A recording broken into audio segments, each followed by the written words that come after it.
Anthony, I'm back in the office and I can still smell the paint. It's going straight to my head. So if I'm a little loopy, it's the painter's fault. Well, your backdrop is Northwell Health, so I didn't know you were a doctor. Your office is at the doctor's office today? Well, I'm thinking about switching from hospitality to healthcare, but we'll learn more about that any second. I'm Anthony. Welcome to No Vacancy Live. That's my friend Glenn. You're watching the #1 show in hospitality.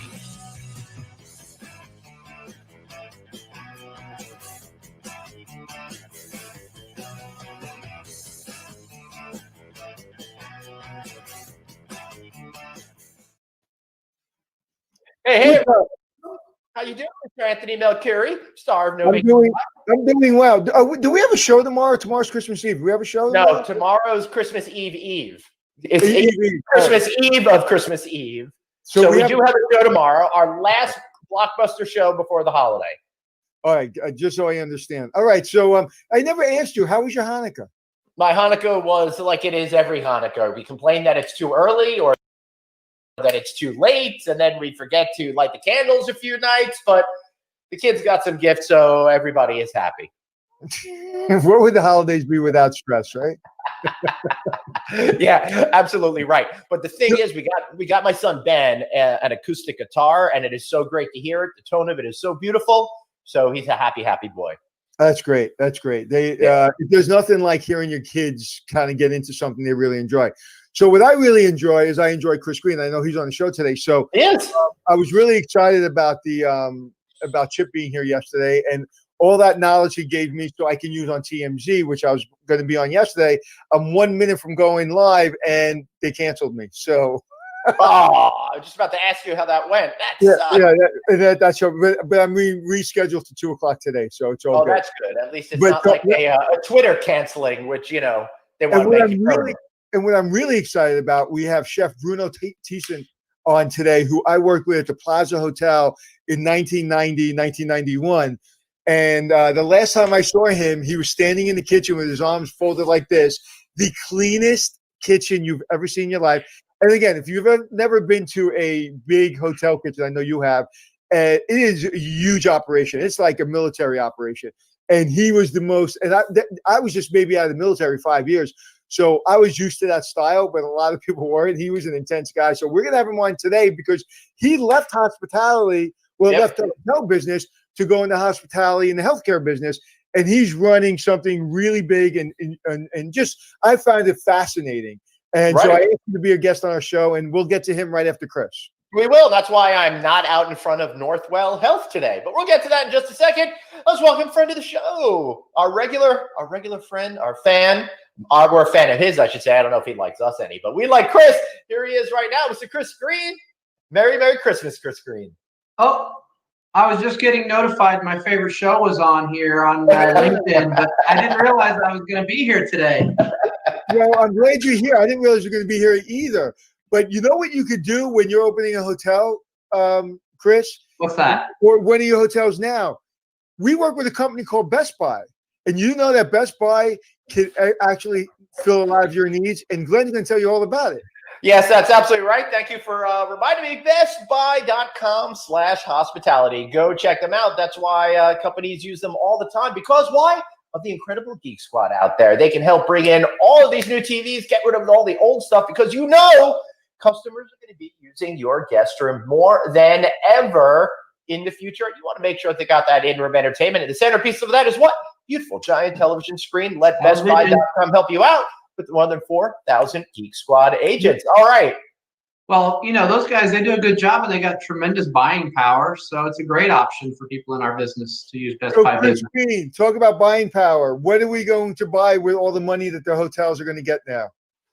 We're going to keep the hotels open. So we're going to buy time. That's what we're going to be buying. So what was be honest with me, what was your real reaction when you saw all the things in the bill? I know we didn't get everything we wanted, but how did you feel overall? On a scale of 1 to 10. Extremely grateful. I know that, like all other management companies, we're reviewing cash flows of all our owners weekly. And we're looking at, coming into property tax season, and cash crunch is even worse. And we're going through the slowest time of the year. So this really couldn't have come at a better time. And I know that Chip was on yesterday. I watched yesterday. Chip does a great job explaining it, but his team worked super hard. And I'm thankful because this is just the right timing to get this done, to give a little bit of breath of fresh air. The extension on renegotiations for debt into the end of next year too, and that plan is amazing. It's going to help a lot of people because we were getting to an inflection point, quite frankly, where all the good had run out and it was getting to be a little bit dark. So. Yeah. Well, you said something being thankful. I'm thankful every day of my life. So I don't mean to sound not thankful, but it's hard to feel thankful when this should have been done months ago and people shouldn't have been in this position. So it's like you sent me to my room and you punished me for 0 infraction.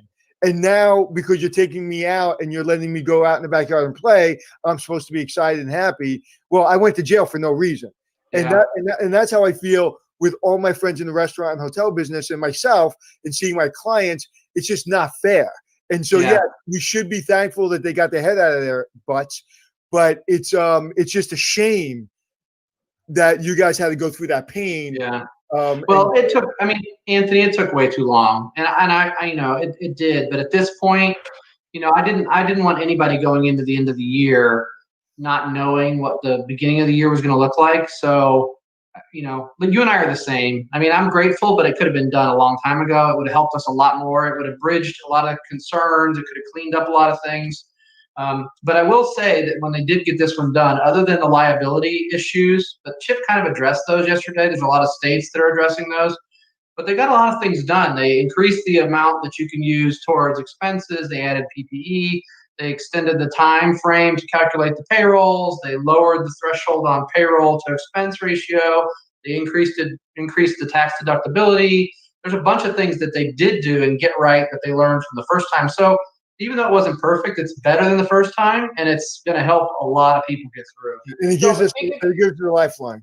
When you're thinking about this lifeline, part of it, of course, is the payroll protection plan that was extended. You can now get 3.5 times what your payroll was. I think Chip believed it was to what your payroll was last year at this time. So, Chris, I got to ask you, does that change how you're going to approach bringing people back, or does it just allow you to keep people on staff longer, or maybe a mix of both depending on markets? It's probably going to just be keeping our people on, quite frankly. We'll probably add some back, but remember, when I say it's at just the right time, we are literally going into the traditionally slowest months ever in hotel business, regardless of COVID or not. So these next 3 months are the worst. March is normally one of the better months, and then October is a great month. But right now, unless you're a resort on the beach, things are slow. So this is going to help owners to make those ends meet through the time. I talked about, like you said, a lifeline to April. We need a lifeline to April until the vaccine has gotten some traction and people keep traveling. So combining the spirit of that with what you expect for the rest of the year, Michael Weinberg is interested. What about hiring sales professionals, getting them back on so that way you can have business when business is back? So we're probably counterintuitive on that. We've been hiring our sales back. We added back in some major markets because we've seen opportunity remember, we're mostly full service group houses and we need to be the first ones back. That's our goal. So we've actually put a few people on ahead of time to get our sales volume up going into the next year. And it's working. In a couple big cities, our pace is double right now. And now the timing is people are starting to think about it. And you want salespeople when people are starting to think about it. And the last thing you want to do is miss a phone call because those phone calls are few and far between, but they could be very profitable. Well, right now, a lot of our peers are not answering. So if we answer, we got a 99% shot at getting the business, right? Right. Oh, that's interesting. So a lot of it is just being there and being actively engaged, and that'll get you over the hump, hopefully, in the future. Is there anything that you would have liked to have seen in the bill that wasn't included that maybe will be included later on? Of course, one of the points was I totally blank on the word, but you not being accused of creating the COVID in your hotel and giving it to people. Liability, sorry. 12 states, I think Chip said yesterday, have passed rules about that. What would you like to see happen on a national level, or at least in the states that you're engaged in? I mean, that's the biggest issue that was left hanging out there, really, was the liability, because it's impossible. And I think Chip said it well yesterday. The the chance that somebody's going to be able to say, I got it at your hotel. I mean, because remember, they traveled to your hotel, Right. they got there somehow, they were in a Uber. It's more about the pressure that it creates, the nuisance lawsuits, and that's what they're trying to really get rid of. That you just can't make these nuisance lawsuits show up and demand payment. So that's the biggest thing that's out there, really. And so if they can get that fixed, which I think they will, that would wrap it up for me. And honestly, I feel like this is going to be the last time well, I probably shouldn't. I feel like we can get out of it with this round. I really do. Hopefully. Let me ask you one question before we get to Chef. The $300 direct payment to the unemployed. So you're going to get your unemployment check plus $300. Is that a good decision, or should they have gotten zero, or should they have gotten the $600? I mean, I think they got to get something. I mean, because the people that it's going to, listen, it's too difficult to quantify exactly who's going to, I mean, the government's too big, but for all my people that are still out, I want them to get something, because it's not their fault that we're shut down. This is just, there's just no way, and I can't bring them back. I don't have any volume to bring them back. So I'm glad they're getting something. And at this point, I mean, the 600 was too much because it was keeping people from going to work. It was. 600 was too much. 300 is fair on top of what they're getting from the states. I think it's, but then again, I don't know everybody else's budget. So I hope that it gets them through. And I want you to know I'm talking to you. I'm not saying 300 is enough or making that decision. I'm just saying I'm glad you're getting something, because right now I know everybody's hurting, and there's a lot of people that are hurting. Chris, this is the last show of the year. Wait, hold on. Before we get into that, a very important question has come through. Maybe the most important one we've ever asked you, Chris. What's going on with this square pizza empire you're building at Chesapeake? Well, thanks for bringing that up, Steve. So Chesapeake, we own 7 Lido pizzas in the Washington, D.C., greater Baltimore area. If you don't know what Lido Pizza is, I won't spend too much time, but it's a long-running franchise pizza and fast casual dining concept. It's about 100 assets there in the DC area. We own 7 of them. We just bought our 8th. And we bought the original, which is right at the University of Maryland, right in downtown College Park, Maryland. And we're going to restore it to its heyday and operate the flagship for that company. Holy cow. I think I ate there back in my Maryland days. Yeah, you probably did, right across the street. So, I mean, one of our partners runs that division, does a great job with it, and it's actually been a real blessing. It's pretty neat to think about the skills we learn. I know you're going to be talking about transitioning to healthcare, but right when the pandemic occurred, we took our e-commerce people and our digital people and we pointed them towards our restaurant. And they did a great job. Our operations team, our sales were up this year. We did, pick up at the curb and takeout, and so the restaurants have crushed it. So it's good pizza. Fascinating. And speaking about going into the restaurant business, I know we're going to be focused on healthcare today, but check out our show last week with former Hilton executive Jim Holthauser, who's now CEO of Focus Brands, and they have brands such as Moe's, they've got McAllister's, they've got Carvel, Cinnabon. And we can learn all about the opportunities in that side of the business. So it's interesting that former Hilton guys are running all these restaurants now. Paul Brown's running Arby's and a bunch of others, and then Jim Holthauser's running Focus Brands. Don't forget Steve Joyce, formerly of Choice, is running IHOP company and Applebee's and all those guys. That's right. Yeah. All right. So Chris, end of the year. Before I want to thank you so much for being such an integral part of this show and being such a big supporter of us. It's hard to believe that we started this thing back in earnest in March as this crisis was coming, and now we're at the end of the year. So I just wanted to say thank you so much for being an important part of this show to give us the ownership perspective throughout the year. Anthony, do you have anything that you want to say to Chris before we let him say something? In the beginning of this, before we really got our training wheels taken off, you were like really our touch point of what was going out in the field.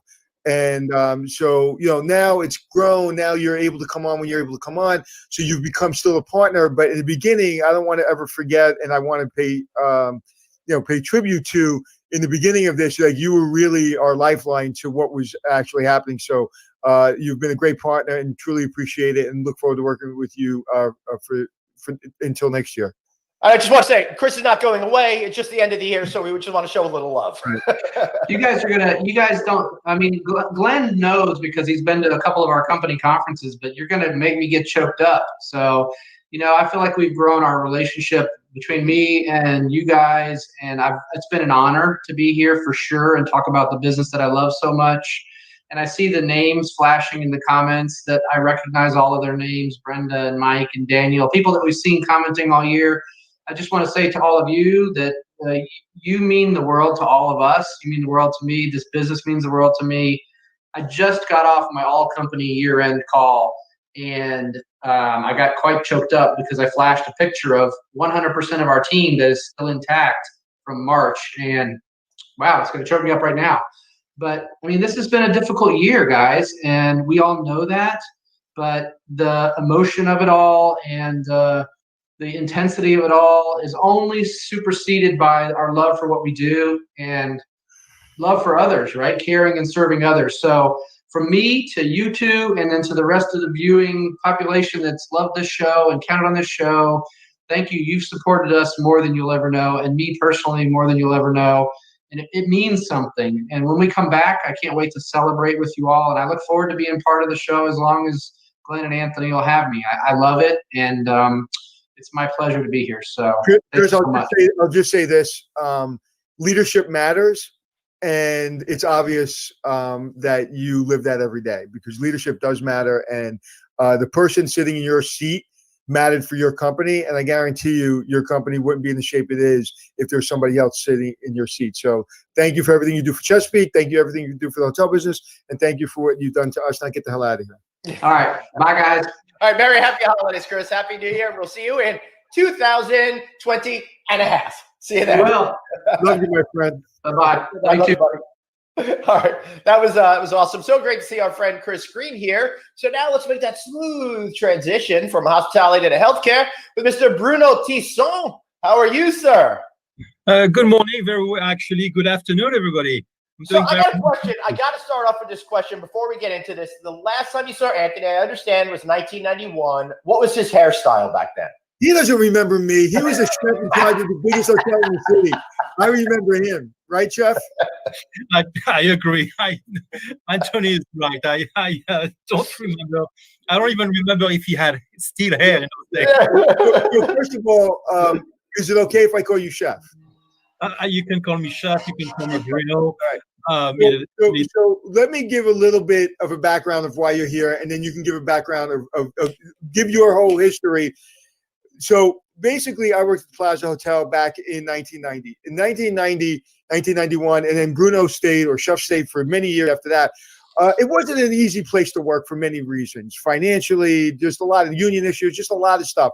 And he was the first chef I ever knew that worked in a big organization. So really, to that point, I've never seen a real executive chef in a real kitchen. I've worked at the Embassy Suites where we did breakfast in the morning. So it was just me and a couple of guys putting breakfast out. But I've never seen this type of organization. And here he was in his whites, tall, good-looking guy with the dark hair. And he didn't play. He was very nice, but he didn't play. He had a job to do. And again, you have to remember, he's running banquets for the biggest people in the world. Matter of fact, I think you ran the banquet for the wedding of Donald Trump and Marla Maples, right? That was you ran yes, that wedding. One of the celebrity wedding I did. Yeah. So Eddie Murphy, did you do Eddie Murphy wedding? Eddie Murphy, yes. Zeta Jones and Michael Darling, John Rivers' daughter. Actually, Mr. Bass's daughter, which Mr. Bass is one of the greatest donors for Northwell. So yes, a lot of celebrity weddings. The Plaza. So we worked together then. I left. I've always had him back in my mind. I went on LinkedIn, haphazardly found him on LinkedIn by accident, saw that he was running Northwell's culinary experience for everyone. And I was fascinated by it. I touched base with him. I said, Chef, you remember me? He didn't remember me. He said he did, but he didn't. But that's okay, because I remembered him. I asked him to be on. And so, Chef, tell a little bit about your background and then how you come out of the hotel business to now take over what at least I think is the most important place. When you're in a hotel, in a restaurant, when you're in a hospital, the last thing you think is you're going to get good food. That's the last thing you think about. You just right. And let me add that Northwell Health is a company that has that owns a lot of the hospitals out and doctors' offices here in the New York, Long Island, tri-state area. So, Bruno? Anthony, that's a very long question you asked. First of all, my background, I went to hotel school in Europe. And then in a nutshell, I worked for Michelin 3-star chefs in France, for, chefs such as Michel Guérard, Roger Verger, Alain Chapelle. And in 1983, I came to open up a restaurant in San Francisco for Alain Chapelle, who was in the mid-'80s probably the best chef in the world, quote unquote. I mean, it's the journalists who are saying that's not me, because I'm sure that there is a lot of great chef in the world, and it was a title. So I opened up his restaurant in '83 in San Francisco. We got 3.5 star in the San Francisco Chronicle with Patricia Enterman. And so we got very busy right away. Then I moved on to Ernie's restaurant, which was the only mobile 5-star for 31 consecutive years in the United States. Wow. Time. And then I was, I came to open up a French restaurant in the Upper West Side in '87 in New York City. And that fell through because it was a little bit after the stock market crash. And in '89, I was hired at the Plaza Hotel. And in 1990, I became the youngest executive chef of the Plaza Hotel. I stayed there from until 2003. 2003, I moved to California to another Fairmont Hotel, because in the meantime, the Plaza Hotel became the Fairmont Hotel. And I went to the Sonoma Mission Inn, which this was, a resort, but Fairmont wanted to make it one of the finest resorts in the wine country. And we received a Michelin star in 2009.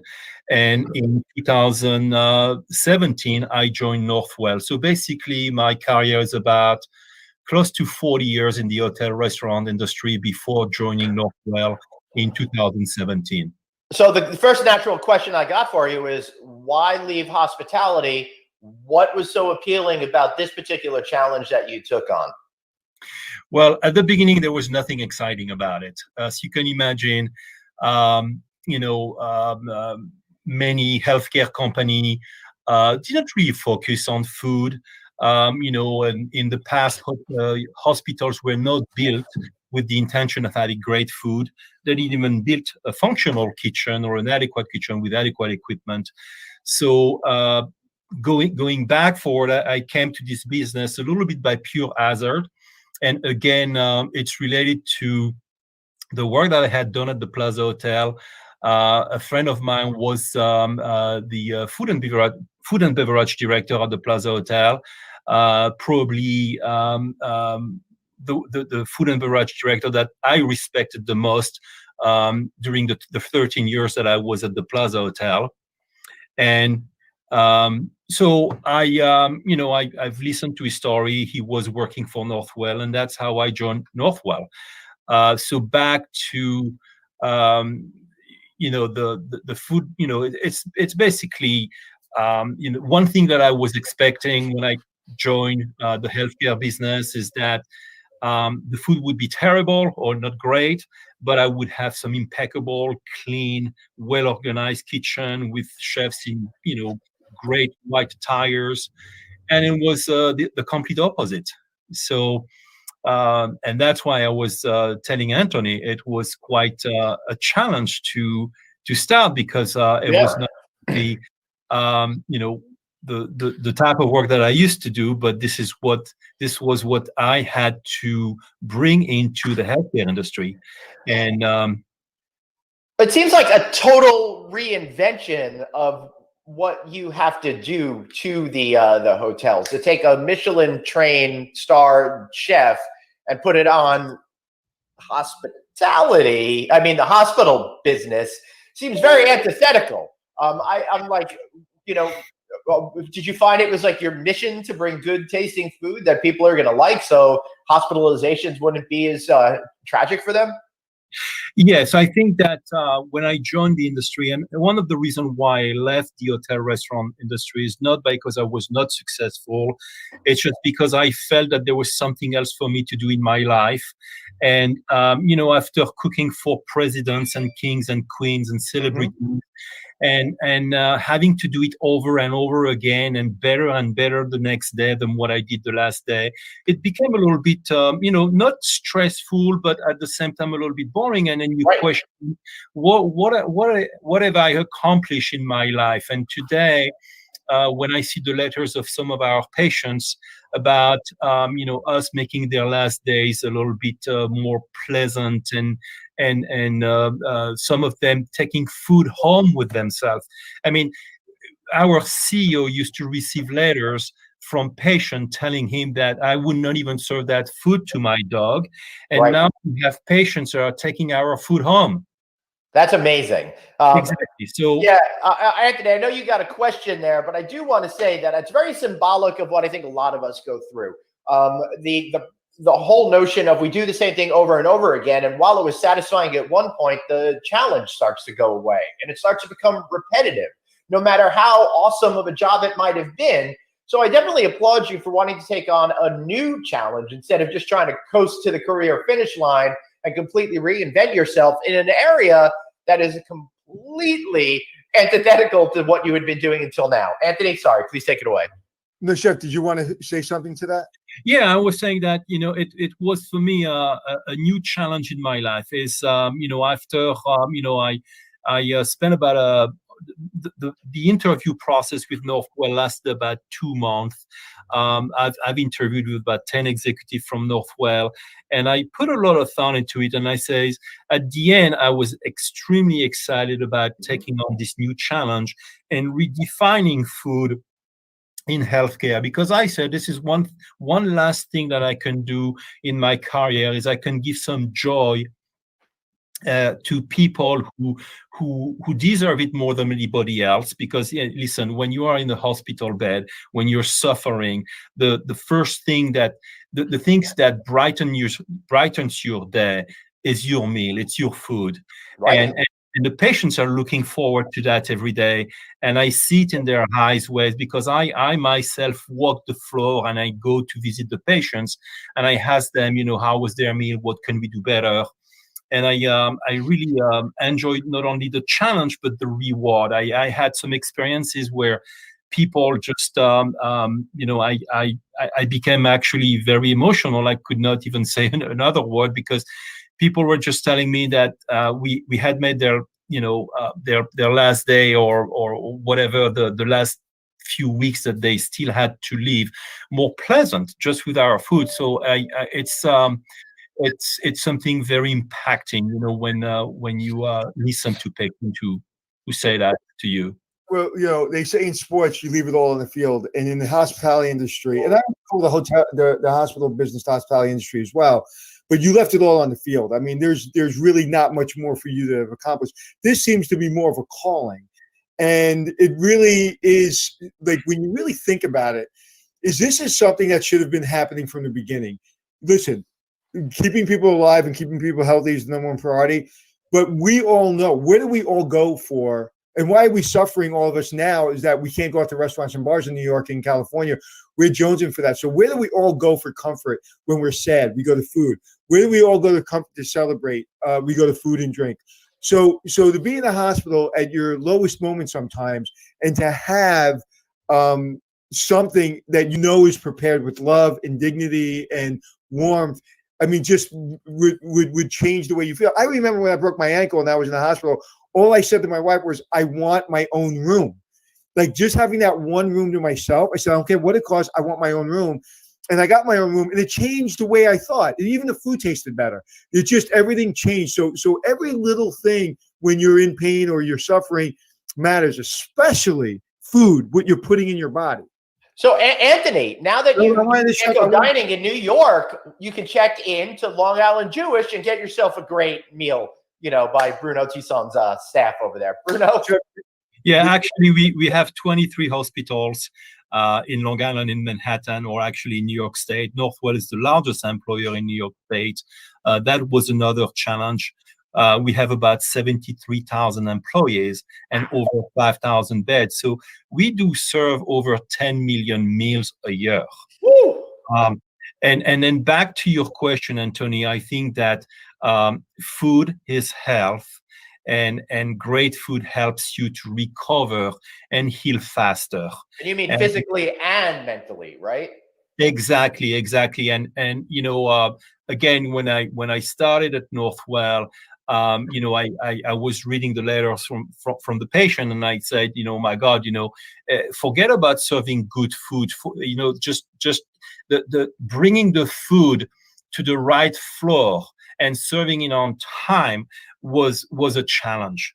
I mean, sometimes the food would arrive on the floor and the food would not be served for about an hour or two, and it still does happen here and there because of what we go through. You imagine right now with COVID-19 what's going on, and some of the emergencies we have to deal with and coordinate, and that's the area where we have to pull ourselves up and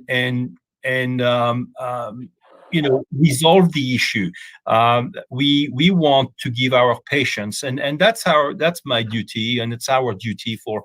I rehired in the past 3 years, I hired about 14 new executive chefs. Most of them all of them have worked in the hotel restaurant business. Some of them are Michelin star chef. I brought some of my people that I've worked with in the past to help me move a little bit faster through the process. But this is exactly what we're trying to do. We're trying to redefine food in healthcare, not only about the quality of the food, but from the time you receive your tray. We are re-engineering all the trays because most of the food was served on disposable paper plates and plastic forks. You could not even cut your chicken with it. So we're switching everything to beautiful china, silverware, cloth napkins, and it changed the experience, the eating experience.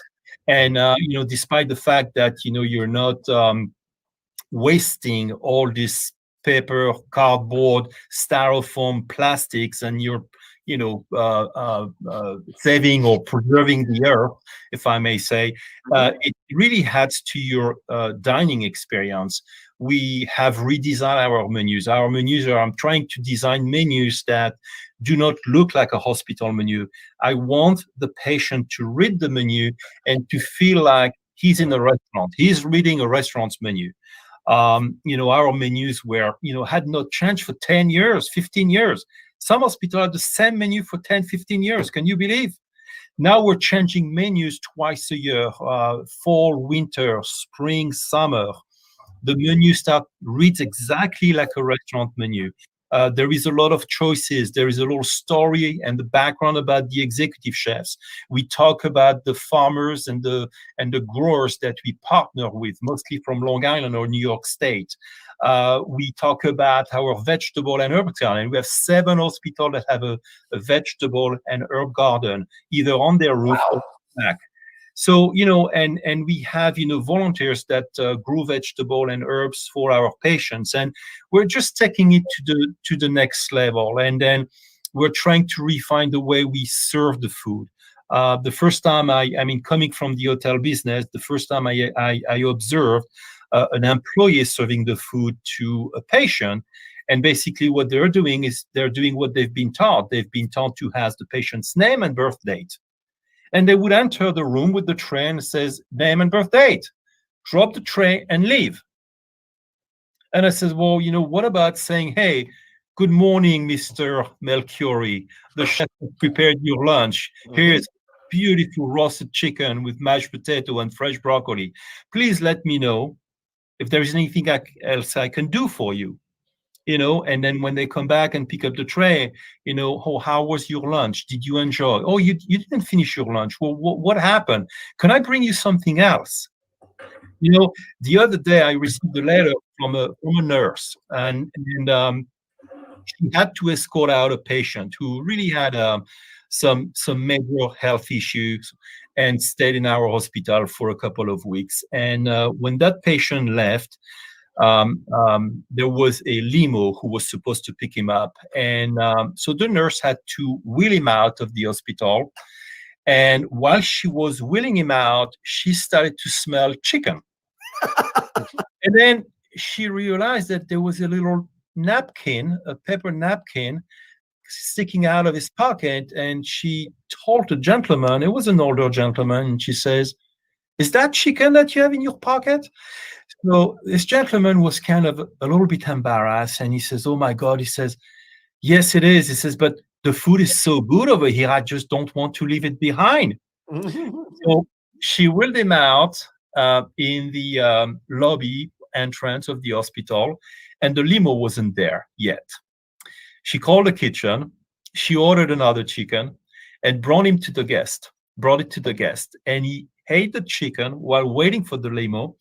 And she wrote me this beautiful letter, and she says, "Bruno, you could not believe that this patient, despite the major health problem that he had, and hopefully he will survive, how happy he was and how much he enjoys his chicken. And for about 10, 15 minutes, he was in another world." That's amazing. You know what? That's today my pride. Right.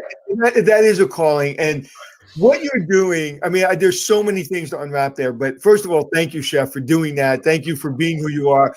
You have the same passion you had when you were in the kitchen at the Plaza in 1990. And that's why I always tell people, passion changes everything. And one of the questions I was going to ask you, I just want to make the statement that when you're in surgery and you have all these nurses and all these doctors and all this machinery, you don't see the brilliance of these doctors. You just know that when you're done, hopefully you're better. And then you're like, "Oh, thank you very much. That was amazing. They seem to be great doctors." And you go home. The great thing about food is you can see the love. You can taste the love. You can smell the love. You can see that beautiful moment of them coming in and saying, "Here's your mashed potatoes and the broccoli, and this is where it was, and this is the chef." Like, that matters. So you can see the professionalism and then all of a sudden you're like, "Wow, these doctors are made." The doctors even get better because the food got better. And that is what this is about, and this is what hospitality is about. One of the questions I was going to ask you, and you said it. Can I say something, Anthony, before you have a question? Sure. Cooking is an act of love. I cooked all my life, and the last thing I want to do when I come home is to cook. And I only cook for my friends during the holidays or on special occasion. And it's true, cooking is an act of love. Mm-hmm. Well, it is, and you proved that over your career. And the thing I was going to ask, and you kind of answered it, but I want to make sure we underline this. When they hire someone like you, and you're obviously a big name in our industry, you come into a different industry. The shock to people in the system that now this gentleman, I don't know, this gentleman is like, I was very lucky that my first chef was you. So everybody was compared to you my whole life. But I got the high standard quickly. So I knew what a chef was immediately. When you're working in an environment and you don't really understand what a chef is, you don't understand systems, you don't understand that you're doing this with love. And then all of a sudden here comes, Chef Bruno, which is pretty intense. And I saw you brought your own people in. There must have been a lot of shell-shocked people and a lot of people that maybe didn't make it because they didn't understand what it was to try for excellence every single day. Well, Anthony, it's a very good question and a very good remark. But for the past 3 years that I've been at Northwell, I've been able to attract the most talented chef that I would have even hired at the Plaza Hotel or anywhere else I worked. I'm hiring hotel chefs right now, hotel restaurant chefs who have a lot of experience with cooking. I'm basically staying away from, the chefs who worked in clubs and institutional establishments. Right. We want talented people. And you know what? These people had the same feeling as me at the beginning, and they got a little bit scared. I said, healthcare, do you think I can make it in healthcare? And I says, yes, you can do it. I need people like you. This is what your role is going to be. You're going to change people's life. You're going to make people happier. You're gonna make people feel comfortable to now come to a hospital, and not only to have healthcare, but also have a decent meal. And they all now enjoy this part of their work. It's just amazing how they transitions so well and understand. They understand their role and the goal of what we are doing. We have, again, it is not fair for a patient, because I don't think there is a difference between a hotel customer and a patient in a hospital. They both have to have a comfortable bed, clean sheets, clean room, quiet room to sleep, pleasant nurses, good service, great engagement for the staff. It's just that they come to be cured from something, or to have a surgery or some type of care. And in a hotel is a different, it's a more pleasurable experience. But at the end, we still have a customer that needs attention and service. And it is something that that team has helped me to change, and they are really now believing in what they're doing. There was a progress. It didn't happen over a month. I had a couple of chefs after 6 months. They call me and it says, I don't know if this is for me. I mean, and as you can imagine, the staff in our kitchens, for the past 20 years was very, very disengaged. I mean, we didn't hire qualified staff. I mean, I'm not talking about Northwell. I'm talking about any healthcare institution in the United States or in the world. We did not look at food as an asset, or as something that can heal and cure people. We looked at food was considered as a cost, as a liability. We didn't look at it as an advantage. And now we're changing that. We're making it an asset for our hospitals, because again, there is a lot of healthcare company over here in this area. There is many hospitals, but it's like when you go to a store and you're going to buy an iPhone. You can buy it from Verizon, you can buy it from Sprint, you can buy it from AT&T, but the store is going to offer you a little cookie and an espresso is the store where you're going to go and buy your iPhone.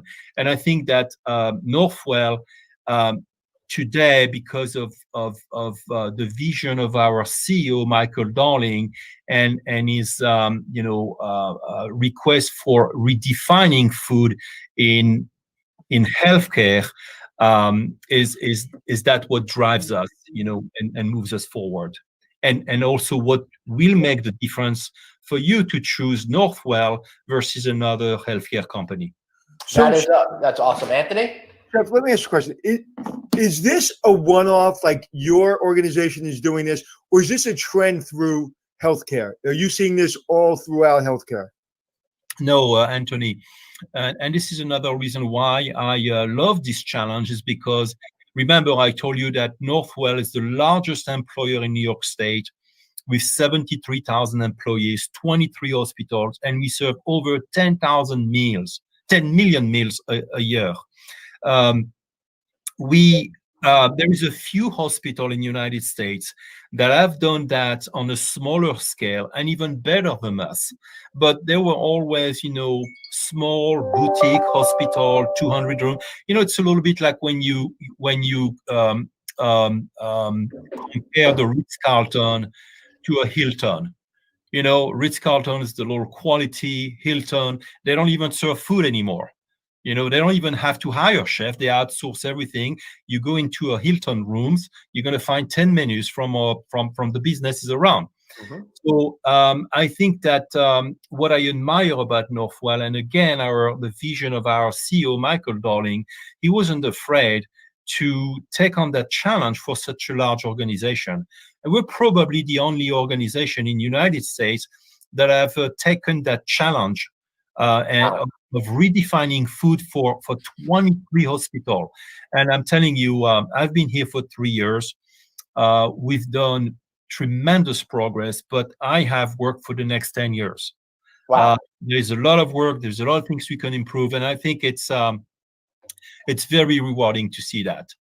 Yeah, so got a couple of questions coming in. First is that a chicken in your pocket? No, Andy, we're just really happy you're watching No Vacancy Live. All right, but more seriously, one of the questions that we have here is: did you find any specific challenges when you were trying to move the food better? How did the institution itself support you, or maybe inadvertently keep certain blockades in place that created more challenges for you? Well, as you can imagine, in such a large organization, yes, there is some resistance, there is some challenges as soon as you want to change something. There is a lot of question, a little bit of resistance, and the financial aspect of it is always something to take into consideration. So we've tried to change things progressively, making sure that we would not increase the cost of food, or we would just increase it at the same rate as the increase of cost of living. But I would say that I am pretty happy with the cooperation I've received. There is always those that will jump on the boat with you and follow you. There will be always those that, we still have some doctors, that, I don't know that are smokers and overweight. And these people, sometimes may or may not think that food is important in hospitals. We do still have people who think that good food in a hospital is not that important. People think that people come here to have healthcare and to be treated. But I'm the type of person that believes that good food will help you recover faster. Right. And so it's you have to balance it out. I proceeded very progressively. I worked at the beginning. I focused more and mostly on the people and the teams that wanted to work with me. And as the score moved up, because our food score quality are measured by a company called Press Gene, and I can show you this draft over here. Mm-hmm. Okay, so you see on this draft, this is all my hospitals, and you're rated from 0 to 100%. And you can see over here we have 5 hospitals that are rated above 90 percentile. Wow. 3 years ago, Northwell was here, and so this is something that I look at every day, every week, and it gives me a reason to continue to move forward with that. And to move an organization that big relatively quickly says a lot about you and the team you put together. It's always about the team you put together, because you can't do it obviously by yourself. And I'm telling you something, if I was going into a hospital that I wasn't forced to go to because of the emergency, I fell off a ladder and broke my ankle and had to go wherever they sent me. But if I had a choice and I knew I was going to have an operation, and I knew, honestly, right now, you sold me. So if I know I can go to the Northwell Hospital, I'm going, because I know the food's going to be better. And listen, I know the surgery is going to happen. I'm going to be out. Most of my time in the hotel is waiting for my food to come. And usually it's waiting for my food to come so I can throw it in the garbage. Yes, that was the things of the past here in Northwell. And Jeff, I'll tell you, it's the smell. What gets me is this food smell when I come in. When I'm sitting in the bed and that food comes in, I just want to. It reminds me of when I was in basic training. I don't want to be there. So the smell of the food is what I remember from my hospital stays. I know. Isn't it terrible when you're in a hospital and you can't eat properly? Because the main thing again is what you eat will make you healthy or healthier. Now, Chef, one of the things that we talked a lot about is hospitality is really going into the healthcare industry, and in a lot of ways they're trying to be more like the hotel business. But it also sounds like one of the challenges you have is dealing with new people that you bring in that have the built-in hospitality mindset versus folks that have been inculcated into the institutional mindset. And it also sounds like some of those people aren't able to make that transition. How do you get people to make that transition that have been able to successfully change their minds from this is the way we've always done things, so we're always going to do those things, to opening their minds to the way that you want to do things, which is much more amenable to creating memorable expectations for customers. Yes, you kind of said it. It's like in any business, you will get a little bit of resistance at the beginning. My approach with the 14 executive chefs that I've hired over the past 3 years, first of all, is to surround ourselves. Anybody else that we hire, we try to hire great people. We have now instituted a cooking test for executive chef, executive sous chef. And they have the right, if they want to hire a cook, a simple cook 1 or cook 2, if they want to do a cooking test, they can do that. I think it's you have to balance it out, and it's part of being a great executive chef or also a great businessman, is you first start to work with the people that want to cooperate with you. You always find in a group of people those that are excited to do something new, people who were tired of cooking bad food, and they see suddenly a great chef and they're going to follow his lead. So you start to work with these people, you start to get results, you start to get better scores, and I think the rest of the crowd feels a little bit, at least those who are not the followers, start to be left alone. And I think that slowly at the time they will convert, and we will be able to change their mind in regards to the importance of food for our patients. And from time to time, you do have to terminate somebody. Somebody who really doesn't want to understand what he has to do, somebody who's a troublemaker. You've got to do it. It comes with the job. It comes with the work. And the position, and that's our duty. If we want to move forward and change food in healthcare, we have to fix it. Yeah, and you're bringing a pride to the organization, to the chefs, that if you're a chef in a fine dining restaurant, or you're a chef at the Plaza Hotel, you walk into a room, it's like there's the chef who's the executive chef at the Plaza. You're a 4-star general. If you're like, oh, here's the chef at the hospital, you're like, okay, whatever. You're bringing pride back to culinary, bringing it into the hospital. So now if I know a chef that's out on the street looking for a job, because unfortunately there's a lot, I would be proud, if I know it's a great chef, to say, hey, I know a guy, I know Chef Bruno at Northwell, maybe go take a look at. Whereas before, I would never, ever think of sending one of my friends who I think is a great chef to a hospital to be a chef. So you're really doing a lot, not only for the hospital and not only for the patients, but for your chosen path in life to culinary. Just for the industry. I mean, right now, one of the first things that the 14 chefs that I've hired in the past 3 years are telling me, including myself, if I would have still be in the hotel restaurant business, I would have been out of the job for the past year. So, Northwell and or healthcare, the healthcare industry has been great to us, and we have to be very thankful. We have a job. We have pretty much a secure job if you perform well. And another thing that I wanted to say, Anthony, is that what we have been doing over the past 3 years at Northwell has been heard, and the quality of the resumes of the applicants that I am getting is just unbelievable. I'm getting resumes from people who worked in Michelin star restaurants, at the Ritz-Carlton, the Four Seasons, the Hotel. I'm getting great resumes. Not only, and I don't think it's due to the fact of this pandemic and that a lot of hotel and restaurants are closed. I think it's due to the fact that a lot of chefs are looking at healthcare as another alternative for their career, but also because they have heard of what we are doing at Northwell with food. Right. And if you want to get back into the hotel business and restaurant business eventually, when you work under a chef like you got cred. I worked at a hospital and I worked at Northwell, but I worked for you.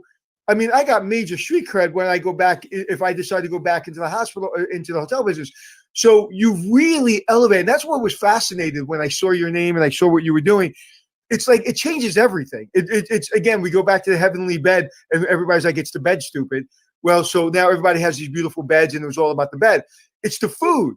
It's when you're in a hotel, when you're in a hospital, you're spending more time in your bed eating than you are in an operation when you're sedated. So it's an easy, not an easy, your job's not easy, but it's an easy way to show a patient that, yeah, we have great doctors and nurses and great healthcare professionals, but we care about your food. It is important to us. It is really, really important to us. So, I mean, I was excited about talking to you, but now I'm like over the moon because I know this conversation, and we get over 750,000 listeners a month. So I know that this conversation is going to go to a young culinary professional that's a little dejected and said, you know what, I can't get a job. And they're going to say, ooh, let me think about Northwell. Let me think about healthcare. Let me think about a different venue that I wouldn't have thought about. So we're looking for young, talented people. And also, Chef, that a person that has been, and again, unless you're a chef in one of these big kitchens or in these Michelin star chef kitchens, you don't understand what the chef's gone through. You have no idea. I've been on the sidelines of it, and I would literally be, in a doorway in pain just watching it. It is so intense. It is so at another level. It is a level that most people can't dance at. You're a superhero to me. And then to bring that kind of discipline, that kind of discipline and that kind of strength and experience to sick people in the hospital where they don't want to be. When you're going to a hotel or a restaurant, people want to be there. People want to eat that food. People want to dance and celebrate. You're in a place where people don't want to be. So to get a surprise that's good food, to see you in your all whites, we were looking at pictures that we're going to bring up at the end, to see you in your whites, to hand someone food in a hospital bed, knowing your background, literally made me giddy because it's such a weird thing to see a chef of your, caliber handing a patient food. And why should it be something that's so weird? Why couldn't we have done this 50 years ago? Yes, I agree with you. It was needed. No, it's again, it's a great reward for me. Like I said, I needed to do something different in my career. I wanted to impact the life of people. I wanted to do something that really helps our community. I've been working all my life. I've never been out of work. I work 6 days a week, 7 days a week. For 40 years, my wife told me, says, you've never spent Christmas, New Year's, Thanksgiving with us in family. I never did. I was always working. And today, it's the time for me to to do something different, but also to to create a better experience for our patients. You can't make a more impactful in your career, whether this is your last job, you cannot make a more impactful job, period, because not only, again, I'm going to reiterate this, not what you're doing for your hospital, not what you're doing for the patients, what you're doing for young chefs coming up, that you've given them another lifeline. You've given them another, to be respected. To be a chef in a hospital is not to be second tier, but if you're doing it, then I can do it. Yes, exactly. I agree. Chef, before we head towards wrapping up, one question for you. You're bringing all this great food. How does it affect your overall budget compared to when you first started? Is it negligible? Is it considerably more? No, have you found ways to economize and spend less? Well, we are very careful. We haven't been actually spending more money because, when I first arrived here 3 years ago, our freezers were full. We could not even walk into our freezers. Today, because of what we did, we converted to fresh food. We threw away canned food, frozen food, processed food. My chefs, some of our hospitals are ahead of budget. They are saying me that, we don't really have a way of calculating a food cost per meal per patient because, we haven't invested in that part of the business yet, but we have a global idea of what we spend per year in terms of food. And the increase have been very, very how would I say? Minimal. Yes, minimal. I mean, just the cost increase of living, between 2.5% per year. But what we have done is we have saved a lot of money on a lot of things. And I'll give you an example. When I first arrived at Northwell, that was the year before I arrived, and my friend who helped me who brought me Northwell had worked on that for a couple of months. We were buying liquid coffee. So liquid coffee, first of all, tastes awful. You don't know where it comes from. You don't know if it's fair trade coffee. You don't know if it's rainforest coffee. They mix any type of coffee from anywhere in the world, and they package it in a way that it's so expensive because of the packaging and the machine that you need to use to make coffee. We switch it back to fresh coffee, and actually, we decided to buy the coffee from a company that supplied the Fairmont Hotel where I used to work before, and it's a great company, fair trade coffee, rainforest coffee, freshly brewed for our patients and our employees, and we saved $250,000 a year because we negotiated a price under $5 a pound for coffee. Wow. Wow. That's amazing.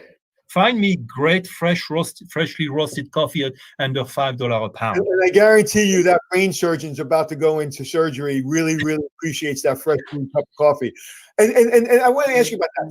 Like the cafeteria where all the doctors and nurses and employees eat, I would imagine that is a much better food product than it was. And they must be happy. The staff must be happy. The staff scores for food must be skyrocketing as well. Well, I'm going to give you an example.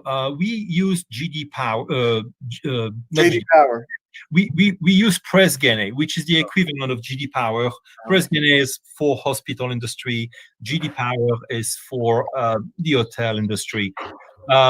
We do a survey every year, for our patients, and this is how they rate my food. But every year we do an employee survey. Our employee survey came back at 91%. Wow. 73,000 employees.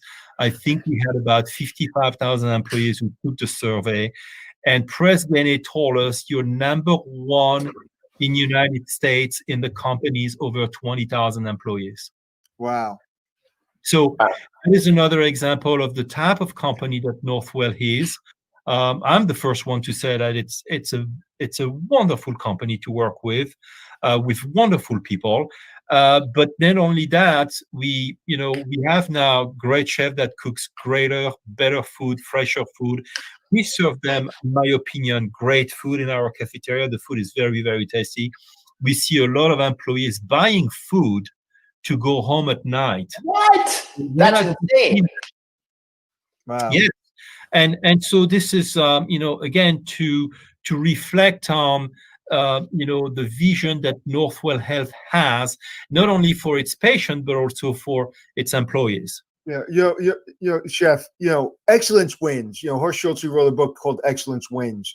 And it's true. And you were my first example. Again, we didn't have a lot of conversations. I was in your kitchen. You're the executive chef, so I dealt with a lot of your employees. But just watching the way you went about it and also listening to the stories that if you went to your office, you better have your stuff together. And I learned that go ahead. I learned that from the chef the most. Right. That when you went into his office, he had this little office on the floor in the kitchen. When you went into his office, you better be prepared because he's going to have a lot of questions for you and he's going to make you accountable. And I think that is the most important lesson that I learned from just watching the chef is being accountable and excellence wins. So my question to you, Chef, is you have a book coming out? No. Please, great favorite, write one. I would love to write one. I would love to write a book about, about great food in hospital or in healthcare, because again, there is absolutely no problem to cook and prepare great food in a hospital. A lot of time when I first started, I heard, well, you're going to see, you're going to have to work with dietitians, you're going to have to work with nutritionists, you're going to have to work with special diets and no salt and this and that. It's not true. You can cook great food. I don't like salty food, and I cook with almost no salt at home, and what I taught to my chef and what I request to my chef now, besides that, the menu needs to read like a restaurant menu, that we use a lot of fresh herbs, a lot of spices or whatever is needed, and then we emphasize fresh herbs and the clean taste of food. And that's what we're doing. If you use good product, and it's another thing, I'm partnering with a lot of great companies. We're trying to buy local product from Long Island or New York State or within a 200 miles area. All the meat, beef and lamb, is all grass-fed, antibiotic free. My chef can only buy white line caught fish under $10 a pound.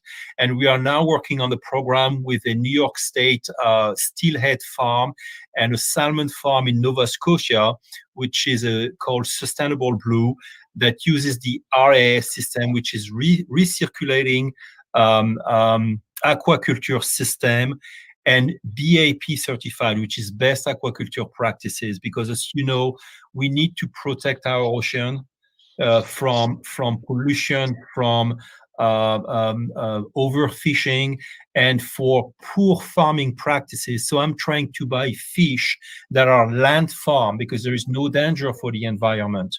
We're trying to. Sorry, guys. All right. Sorry. It has a little bit of a style to our interview. I am taking food beyond serving or buying food. I am trying to not only give business to the local farmers and growers of Long Island and New York State, but I'm trying to buy clean.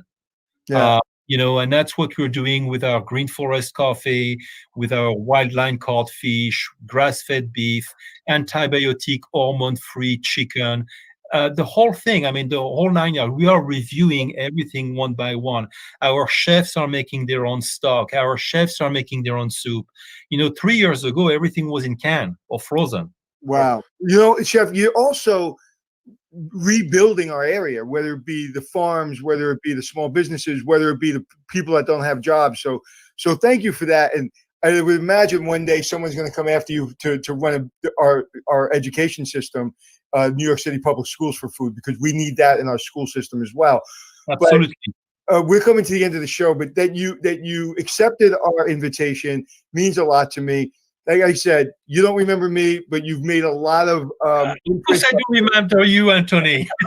You made a lot of imprints on me. And if I've had any success, it's because of people like you. And also, the food and beverage director you speak of, is it Mark Huntley?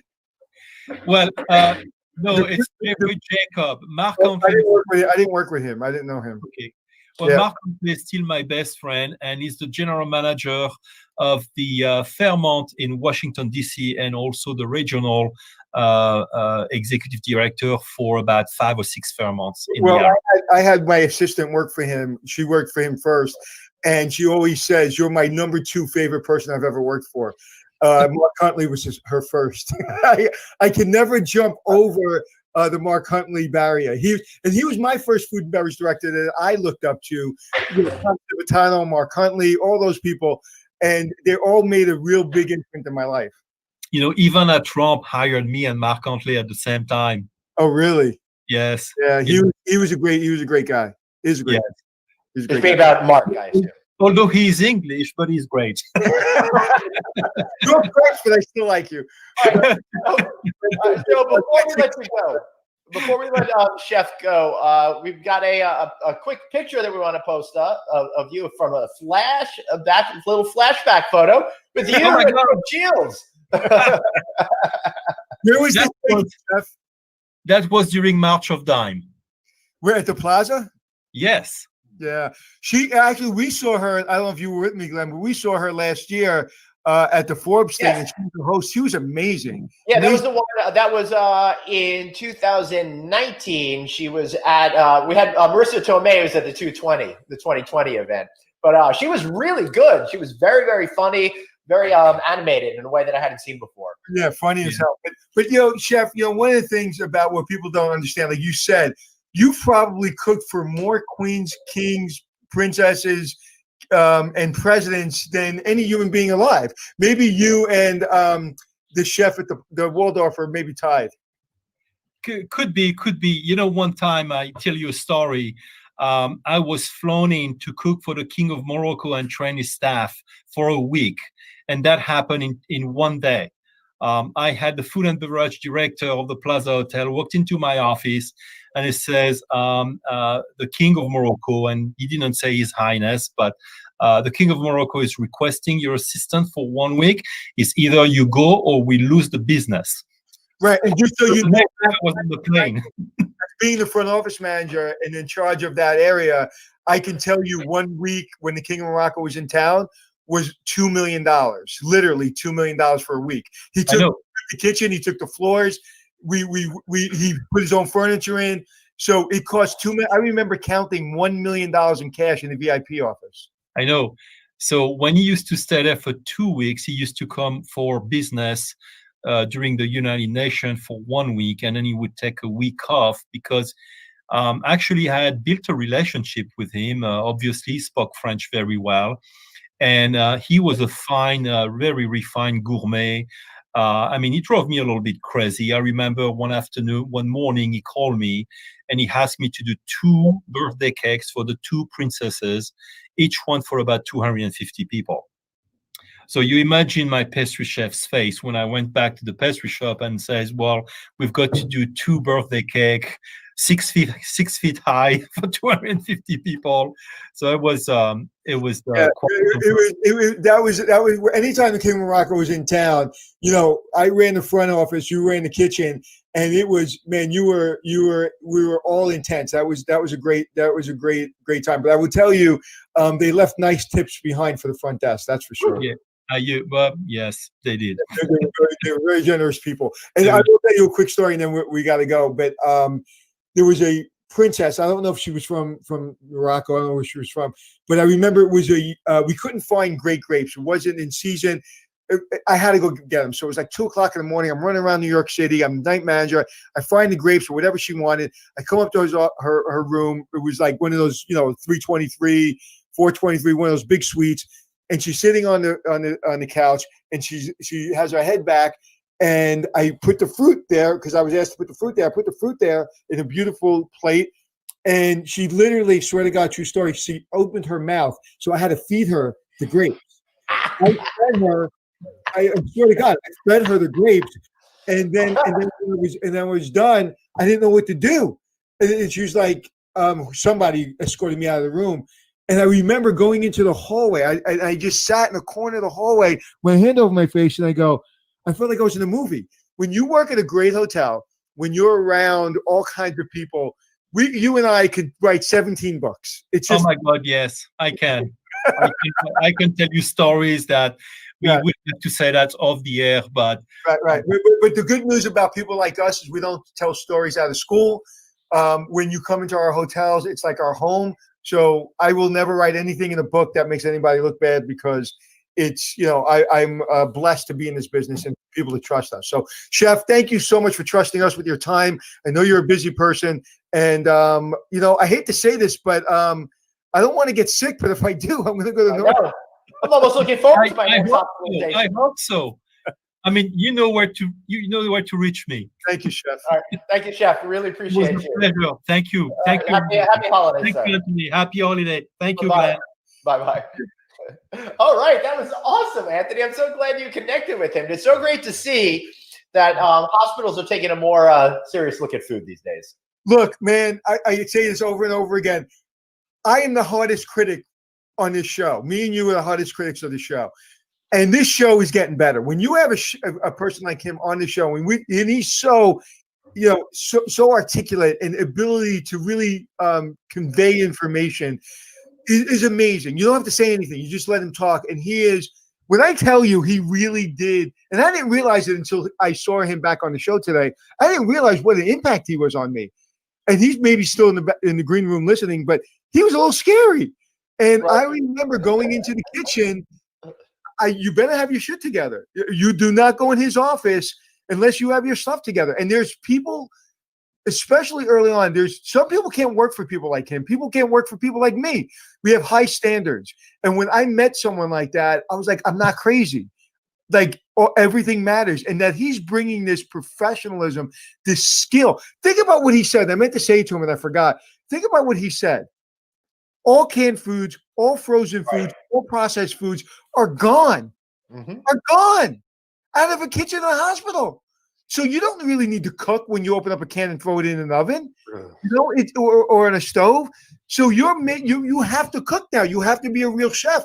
And to think you can go into a hospital and not have processed foods, insane, absolutely insane. But that says a lot about the leadership of Northwell to bring someone his qualities and to bring other people under him of that high quality says a lot about the executive team at Northwell. Yeah, absolutely. Incredible show. So let's wrap this up today. But we got one more question for you. Alan Peterson is asking: are you strongest front of house, equally strong the back end of the house? What did you? I would say that I am not. I'm a food and beverage guy in the sense of I'm a good hotel general manager, food and beverage guy. I'm not a food and beverage guy like Mark Huntley or Bruno, obviously. But I would say my best skill is making budget. I know how to bring everything full circle to make budget. So I don't need to look at my P&L and I don't need to look at my budget. I can just, by walking around, talking to my team, understanding what's going on. So I'd say my best skill is when I look at an owner in the eye and I say, hey, this is the number we're going to hit the end of the year. We're going to hit that number. Right. No matter what's going on, we're going to hit that number. Right. Awesome. All right. One more show note. We are going to be on tomorrow. I see some people saying great end of the week, but it's only Tuesday. We got one more day that we're going to do this week. Don't you worry about it. We'll be back here tomorrow. For those of you who can't watch the show live, make sure you download our audio versions of these great shows that you're watching every single day. You can find it checking in with Anthony and Glenn or No Vacancy with Glenn Hausman, wherever you prefer to get your podcasts. We're on all of those platforms. Please, for Christmas, do us a favor. Share the show with your friends, with your colleagues, even people that you don't know. We don't care. We just want to be able to share the love with them too. Anthony, any final thoughts?